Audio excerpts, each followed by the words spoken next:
So I'd like to welcome our presenter for today, Mr. Maurice Sanders with EzDrink.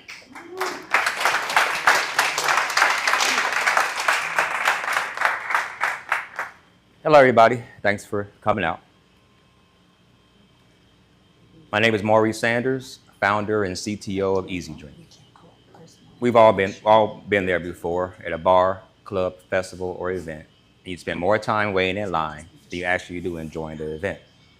Or you're at a fair and with your friends and your family, and this person wants this, somebody else wants that, and somebody else wants this. After about 2 to 3 hours in the hot floor of the sun, the kids probably don't even appreciate what you just got them, and now you're probably arguing with your friends and family, and it creates a horrible experience. They ask, we're looking for introductions. Who are the forward thinkers at the venues or events that I should be talking to? From pilot to paid. How do I structure pilot programs that actually convert to paid contracts? How do I prove it? What metrics do I track to demonstrate the ROI to venue partners? And the industry connections. How do I connect with promoters, influencers, and other industry magnets that have a database? My story, I'm passionate about optimizing our leisure time. For millions of us, bars, festivals, and clubs are where our relationships are born and memories are made. My motivation behind this all is that we invest in these experiences to create great memories, not frustrating and stressful ones. And we fix that. My mission, whether it's the college grad hitting the bar scene for the first time, we all deserve the best experience, or the dad trying to look for something for his children.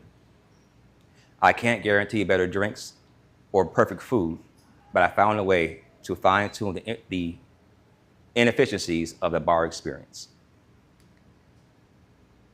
The problem, we're like Amazon for events. Obvious in hindsight, but no one's done it at scale. People wait 15 plus minutes for their food or beverage, and many just choose to leave, which leads to lost revenue for the owners. Staff is overwhelmed, and customers are just frustrated. How many times have you left an event because you waited too long to spend your hard-earned money? The solution, padded pitting, silent ordering. Customer scan the QR code, customer places their order, customer actually enjoys the moment. Our target market. Our pilot strategy is to entrepreneur events and demo those to business owners, because they're connected to the venues where EzDrink can have an impact. Then leverage that social proof to convert to core customers. Who are our core customers? Bars and clubs, festivals and fairs, food truck events, and any venue where people wait. My challenge, the prototype is built, EzDrink.us/demo. We're struggling with selling. Challenge number 1, pre-revenue, we need funding. Number 2, we need 2 to 3 pilot program partners. And number 3, we need revenue producing partnerships. My current approach, I'm taking action, but I do need some help. Using LinkedIn Sales Navigator for outreach, grassroots interviews with customers and staff. One thing I do like is that whenever I talk to EzDrink about someone, they love the idea. I see a smile on their face because it's an immediate problem that can be solved. I visit local bars during slow periods to talk to the decision makers, local Chamber of Commerce events and network events. A launch party planned for the end of the year, and presentations worldwide. This is our first presentation, so I'm excited about it. And EzDrink.us/demo, you can click the QR code to see the demo live and in action, and you can connect with me on LinkedIn. And back to the ask. Thank you. Thank you, Maurice. So obviously we've got someone who is passionate about solving a problem out in the community. So I'm sure all of you can relate at some point, festivals, fairs, bars. What are your questions and suggestions for Maurice as he scales this business? Back here to Nathan. My name is Ken. Maurice, nice to meet you. Nice to meet you too. The thing that caught my eye in your presentation is ROI. How do you convince a bar owner about ROI? And I think the first phase of that is you have to determine how many drinks each bartender is serving per hour now, and then by implementing your program, how many more drinks can they serve per hour? And that's your ROI. Your proof of concept really needs to come from presenting it to a bar, offering your service for 30 days to determine how well it works for them. Based on my experience, I started a program here at the View. They were unsure of it. I told them, give me 30 days unpaid to prove concept. If I prove concept, you retroactively pay me. And we've been at the View for almost 2 years. So that's one way to get in the door, prove your concept, and then you've got that client, and that client becomes a salesperson for future clients. Thank you. In fact, I'm going to write these down on my phone. Yeah. Yeah, we'll get you all the feedback. Okay. Glenn's Okay, keeping all right. track of everything. Yep. Anybody up front? I'll email this to you later as well. But Starter Studio has a program that is introductory. It's $300, and it's the idea stage, so much where you're at. And that really helped me get through the validation from all the customers that you're seeking. Second, I would really recommend computer vision for that ROI. Much like Starbucks has created that through their drive-through. If you can create that for restaurants, especially during those high volume period of time where you can track wait time, if you can prove a 5-minute wait time reduced to 2, you will make hundreds of thousands of dollars off of this. Thank you. Colin Van Exel from Accelerated Sales. 2 things. One was you did a really good job of defining the problem for the customer, but I haven't seen the problem you're solving for the bar, right? And so sometimes I know you're up there, you don't have enough time to go through everything, but that's one thing I'd be interested in because that's to everyone's point about calculation. And then the other part that you didn't cover that I was just curious about is how do you make money? What's the revenue recognition from your standpoint? I'm assuming the bar is paying, but you didn't get into that too much either. Well, I wanted to answer the question. Please. Great question. For number one, as far as the reason why it helps the establishment is because instead of, we've all been to a bar before, people are waiting in line. Now you got a frustrated and overwhelmed bartender or a server or whatever it may be. You got a frustrated and overwhelmed customer, and those 2 people meet. It's not going to be a good experience. So we can have the customer just focusing on enjoying their time, and the bartender can focus on making great drinks or great food or beverages, and not being overwhelmed when a customer finally gets in line and they don't even know what they want. So that's part of that. As far as the second part, either transactional fees through the customer or through licensing fees with the establishment.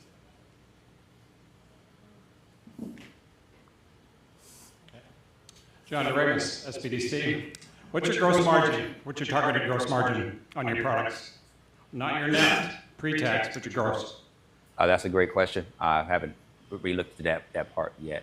Our goal is to scale to be able to either do an IPO one day or get bought out by a major competitor. But as far as the gross margin, I need to focus and look at Just a suggestion, should be somewhere in the range of 50, just so you know. Okay. Hi, good morning. My name is Jared Taylor. I'm the founder of Sugarloaf Partners, which is a fundraising consulting firm for nonprofits. I just had a few questions and wanted to share some feedback, so please take it because it comes from a place of love. I used to make mead and beer back years ago. I don't drink alcohol anymore. And something just to share, this is a scientific fact, there is no safe amount of alcohol. Even 1 drop it's not good for you. That's a fact. My concern for your business is that, however you generate your revenue, there's a profit margin tied directly to the consumption of alcohol. So you as a business owner have a legal obligation not only to these customers to not overserve them, to include messaging about the risk of alcohol consumption, just like the cigarettes have, as well as I also think about your liability of there are people that get overserved. All it takes is one person to get killed in a car crash, family comes and sues the bartender, sues you. Is the juice worth the squeeze? So I don't say that to judge or to scare you off, but just to say there's a cost, there's a societal harm, you have a legal obligation, a moral obligation to mitigate that, and I hope you do. So hi, I'm Jim Alifat from the Orlando chapter. So I got a couple of questions. I'm trying to wrap my head around your business model. Is this more like a catering or something you want to do outside of the restaurant? If you can clarify that, then I'll ask you the next question. Okay. No, this is when you're actually at the event and you're waiting in line, as opposed to, like, for example, DoorDash, you're at home, you get your food delivered to you. It's basically DoorDash within the actual environment. I did want to touch on what you said as well, where we have an ability to kind of target any niche that we choose. And so it could be the festival scene, the bar scene, fairs, anywhere where you wait in line. I did have to kind of niche it down to something, but I do appreciate that, and that has been a thought process. And one thing I did want to mention was part of if somebody can't order from their phone, they're probably not in a position to continue to drink anymore. And also it's on the establishment to make sure that their bartenders and their servers take that due diligence as well. Hopefully I answered your first question. Yeah, kind of. I'm still, because when you say an event, I mean, to me, that's like a mobile event. That's not something where the bar is located. And if that's the case, then what type of licensing is going to be involved, and kind of like what this gentleman talked about, the liability and stuff that you have involved there. And you really didn't give us a good idea of what your income model is. How do you expect to monetize this? And, you know, kind of how are you going to get these venues and stuff, or the different facilities or bars to be able to come in and want to participate with you? What's in it for me? I mean, I owned a restaurant for over 20 years. So what's in it for me to do that? Why wouldn't I just go and create a catering division where I can take my own alcohol out and do what I need to do on a venue like that? Okay, I can touch on that. Well, we're actually in your establishment, and we're connected with your point of sale service. And so what happens is that when a customer places an order, they then can get served just as if they placed the order with the bartender. What's in it for the customer, for the establishment owner, is that staff is able to more efficiently process orders. Staff is also less frustrated. And if staff is less frustrated, they're able to provide a better experience, and customers are getting a better experience, organically, I feel it will lead to better profits for the owners. And I'm sorry, is there a second part to that question I might have missed? Or? No, you just kind of raised another question, though. Okay. Again, I'm still trying to clarify. Are you talking about being on site where a restaurant is? Because you can go into like a Longhorns and scan the barcode menu and order right there. Right. I mean, there's no need for this service to do that there.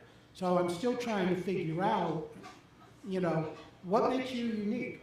Okay, great question. Well, prime example, one day I was at Trap Karaoke. It was at the House of Blues. I think it was October or November. It's like karaoke for rap music. And so it was a 3 or 4 hour event.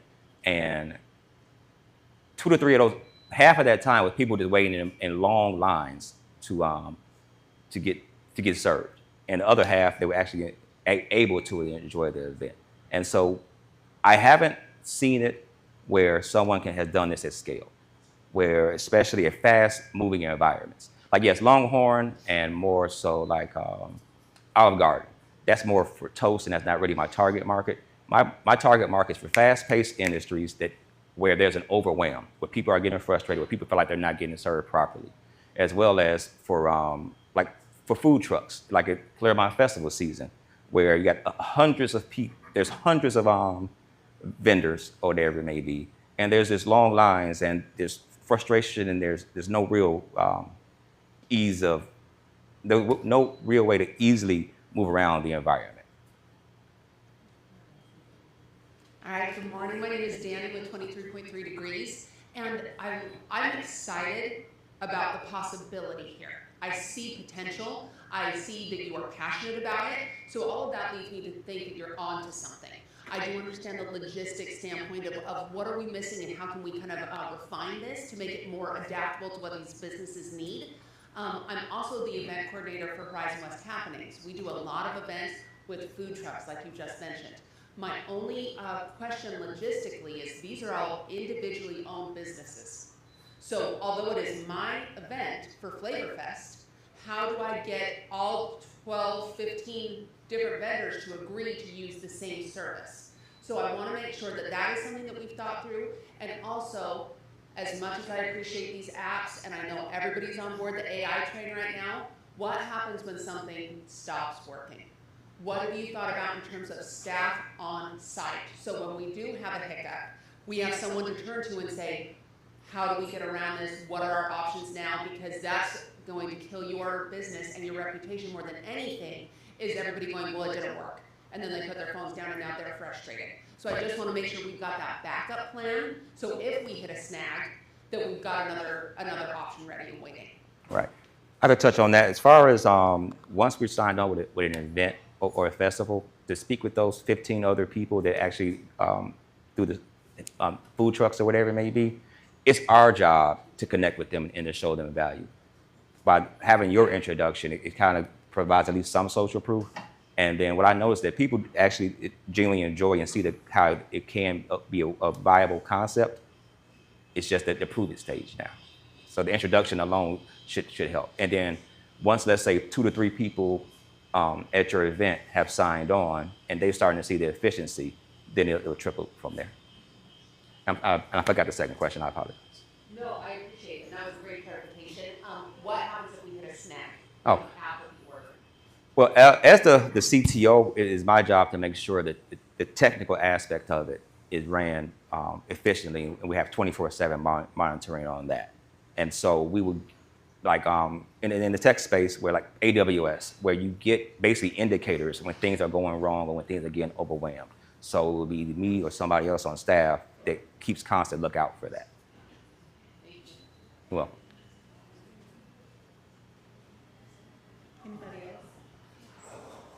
else? Just a question, have you looked at what competitors are out there in this space already, and how do you differentiate yourself from them? As far as the competitors, it's like in the restaurant space, there's Toast is the big player in that industry. And there are several smaller bars established that you can order from a QR code to place your order. Our goal is to become the marketplace for all of that. So no matter where you go, whether you're at Longhorn or you're somewhere else or you're in LA at a different establishment, as long as they're connected with EzDrink, there is EzDrink knows what you like, your patterns, and what you're more inclined to order. So yeah. So you can determine really what order history is, what are the popular drinks that people are ordering, that you could give this back to the event organizers or bar owners and say, here's an added benefit. You can see what is the most popular drinks that people are ordering, maybe run specials on these, what's more profitable, and et cetera. What's your thought on that? That's actually our for a particular establishment, the more they use the software, the more we're able to give them feedback on what's working and what's not. At scale, once we have hundreds of thousands of customers using this, then we get the intricate knowledge of what they particularly like and where things are trending as well. If I could add on to that a little bit, did I see, and we'll come up here too for questions, did you say patent pending? Yes. Congratulations. Thank So you. I wonder, and it said integrates with your POS system, your point Right. of sale. So is there a market there for, I mean, I'm sure there's several, but are there a handful of POSs that the larger establishments use where you could maybe approach the point of sale at that and be like that value add proposition or that extra, to Harry's point about what is it that's differentiating you, what sets you apart? Well, you can provide that data back to them, but you also, it's a value add for that point of sale. So it's going to increase sales of the establishment. So almost going to the point of sale, because they have to go in and do their sales as well. So have Right. you thought about, do you know the handful of the biggest ones that the major operators are using, and have you thought about approaching that way first? I have thought about it. At the top of my mind is I know of Toast. Like in my business plan, I got 3 or 4 other ones that are the major players in the industry. And so that would be a great idea as well, to target those and market to those companies also. Jumping up here? Yeah. Yeah. So reading through the plan, obviously there's something to be solved for sure. Okay. But, thank you. Jason from Small Cakes Clermont. In my previous life, I rolled out Ziosk for restaurants, and one of our challenges when you order online is the ID verification. So I think one thing as you're approaching establishments is how does your app prevent a minor from scanning the QR code, placing an order where they have to go validate the ID maybe at the counter, but that's more refunds and time wasted. So have you thought that through? I have thought that through. It's a great question. What we're trying to do is, our goal is we're not necessarily taking away the people and the staff from the responsibilities of the staff from the process. We're looking to fine-tune the minor inefficiencies in the process. So they would still have to connect with a physical person to show their ID and things of that nature. And they would still, the person who serves them the beverage or the food or whatever it may be, still has to have a connection with the customer. In fact, the part that we pride ourselves on is that the less time that customers are waiting, the less time that staff is being overwhelmed, the more time they can provide better service. And it could lead to an overall better experience.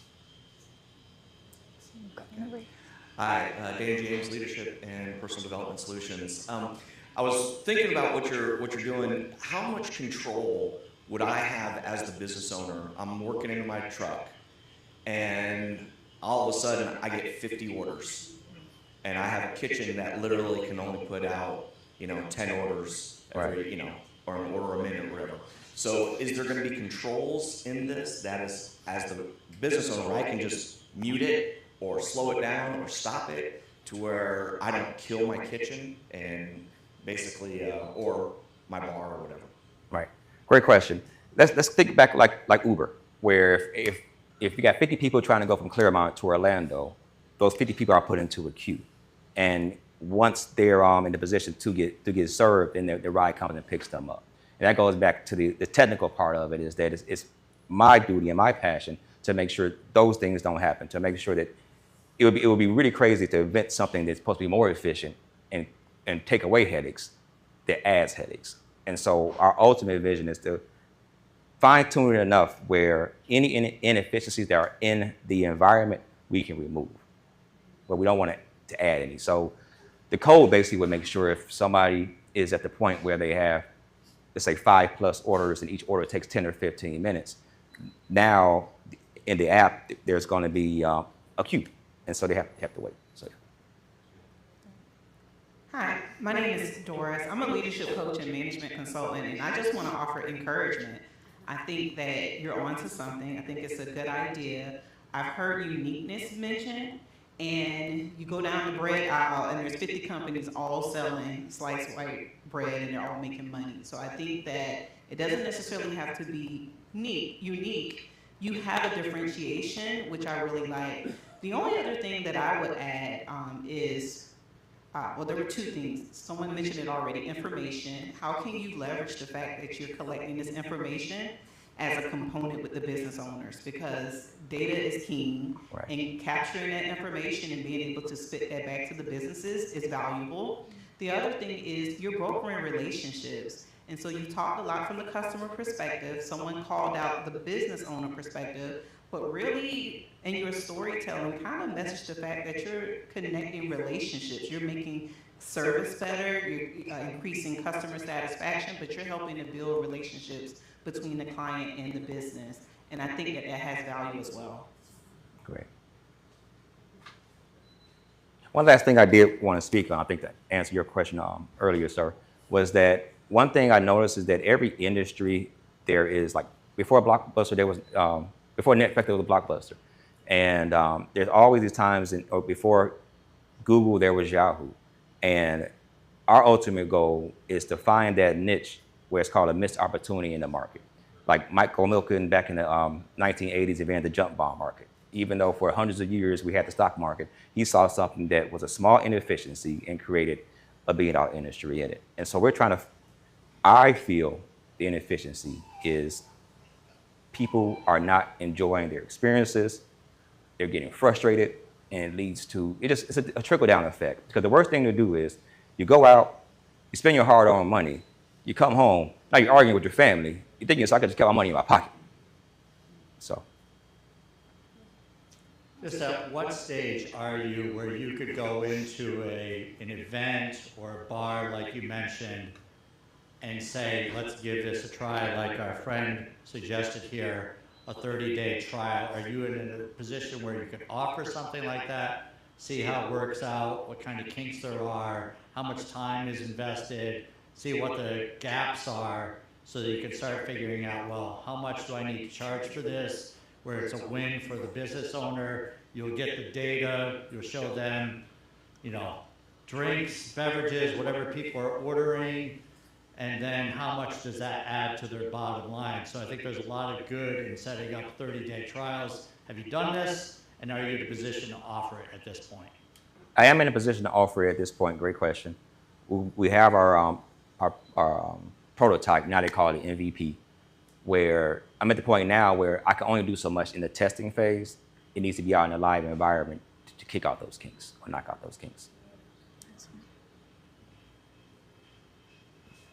So just a thought. I am very familiar with another company doing literally the same exact thing. But what they're doing, what they did was they partnered with a resort and got the resort to come on board. So now you've got all of your people around the pool and out. And this is definitely, like you're saying, increased profitability because the people at the pool don't have to worry. They don't have to worry about servers roaming around. So an idea, if you are going to go out and do this, you might want to look into some of the local resorts that would be open and willing to let you come in and do this and work some kind of a partnership with them. Thank you for that. Thank you. I think we've got a couple more in the back there.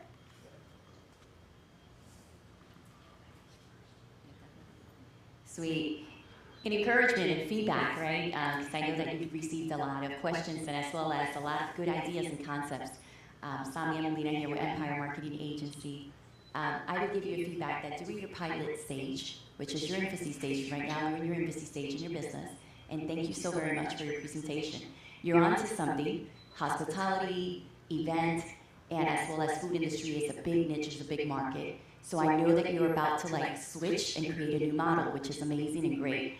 But I would tell you that during, I can suggest to you that during your pilot moment in time, really give that 30-day trial and focus on one niche that can literally become a partnership with you during your pilot, area and your time frame there. So festivals, major big festivals, major big events.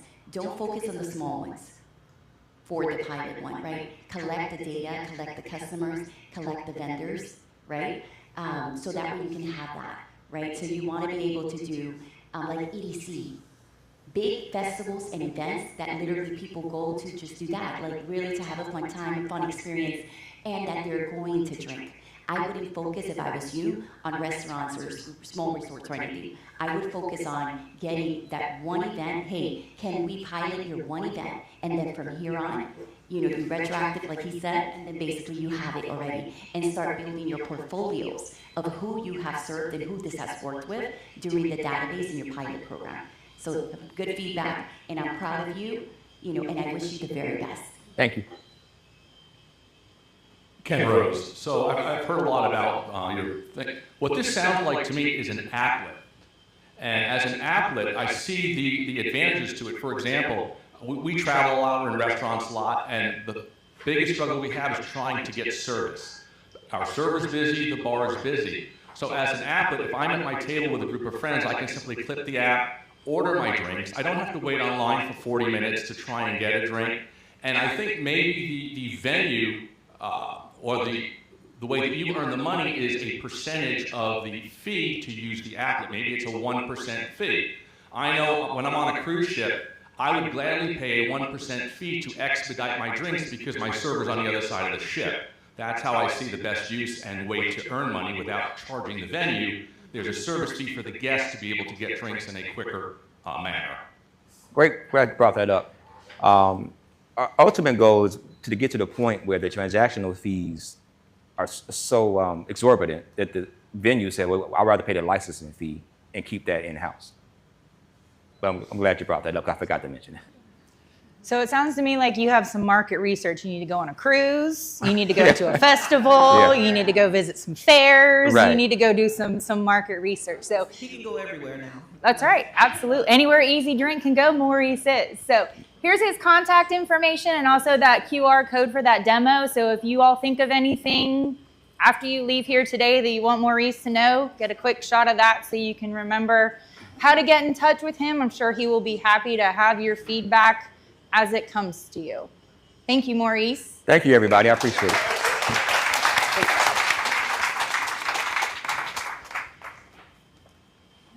I just am hitting the wrong button today. Yeah.